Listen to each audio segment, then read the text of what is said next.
இப்ப new education பால் என்ன சொல்றாங்க, உங்களுடைய தாய்மொழியை உங்களுக்கு படிக்கிறதுக்கு ஒரு வாய்ப்பு கொடுக்குறாங்க. இதே நம்ம எடுத்துப்போம், அப்படியே எடுத்துப்போம். அதாவது அவரவருடைய தாய்மொழியில் படிப்பதற்கான வாய்ப்பு கொடுக்கணும். அதை புதிய கல்விக் கொள்கை உறுதி செய்கிறது. நல்ல விஷயம். இப்ப கடலூர் மாவட்டத்துல சிதம்பரத்துல இல்ல நெய்வேலியில ஒரு பள்ளி இருக்கு. அங்க படிக்கிறதுக்கு வெஸ்ட் பெங்கால்ல இருந்து ஒரு பையன் வர்றான்.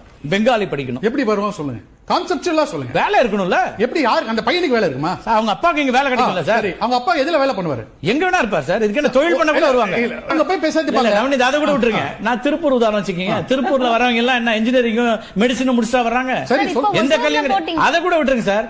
டெல்டா மாவட்டத்துல அது ஒரு தனி விவாதம். ஆனாலும் டெல்டால விவசாய வேலைக்கு வர்றாங்க, நாத்து விடுறதுக்கு வர்றாங்க. இப்ப அவங்க பிள்ளைங்களுக்கு படிக்க வைக்கணும். இப்ப அதுக்கு ஒரு ஏதோ ஒரு லாங்குவேஜ் சார். நீங்க சொல்ல பாயிண்ட் நல்ல பாயிண்ட். அந்த பாயிண்ட் தான் வரேன். நான் என்ன சொல்றேன்னா, நீங்க சொல்றது நல்லா இருக்கு. ஆனால் நடைமுறைப்படுத்த ஒரு பள்ளி ஒரு கிளாஸ் ரூம் 50 பேர் இருக்காங்க. 50 பேர்ல 35 பேர் தாய்மொழியா தமிழ் நான் எடுத்துக்கிறேன்றாங்க. 15 பேர்ல 15 லாங்குவேஜ் இருக்கிறாங்க. நீங்க எந்த டீச்சரை இப்ப போடுவீங்க? அவ்வளவுதான், நம்மள முடிச்சு விட்டீங்க போங்க. காது குத்திட்டாங்கப்பா. இங்க பாருப்பா.